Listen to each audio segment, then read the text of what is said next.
साहित्य केसरी या काव्य स्पर्धेसाठी। तर कवितेचं शीर्षक असं आहे की इन्स्टावरचं प्रेम। तर बघूया कविता।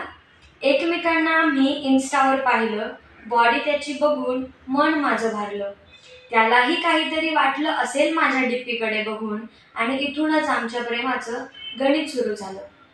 आता तो पहिला हायचा मेसेज आला होता त्याच्याकडून, पाहून मी ते लागली गालातल्या गालात हसू, आणि अशीच लाजली आणि त्याच्या प्रेमात पडली। अशीच लाजली आणि त्याच्या प्रेमात पडली। पण मान्य नव्हतं करायचं की आहे मी तुझ्या प्रेमात। अटेन्शन मात्र सगळं हवं होतं मनातल्या मनात। अटेन्शन मात्र सगळं हवं होतं मनातल्या मनात। पण आता कशी बशी मान्य करायला लागली, इथूनच सगळी प्रेमाची गाडी कळायला लागली। आता हळूहळू प्रेमाचा प्रवास सुरू होता।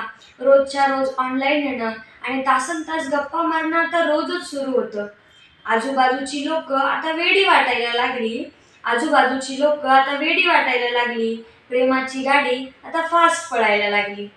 आता तो माझा आणि मी त्याची झाली होती। बाकीचे गेले उडत, त्याची आई माझी आता सासू झाली होती।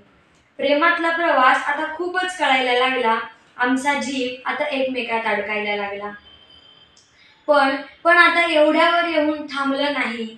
दोघात तिसरं कोणीतरी आलंय असं कधी कोणत्या प्रेमात झालं नाही। अशीच एक त्याची मैत्रीण आली। अशीच एक त्याची मैत्रीण आली। जीव माझा तो आणि मी त्याची दुनिया झाली। पण या जीव आणि दुनियाच्या नादात त्याची मैत्रीण आम्हाला चुना लावून गेली। आम्हाला चुना लावून गेली।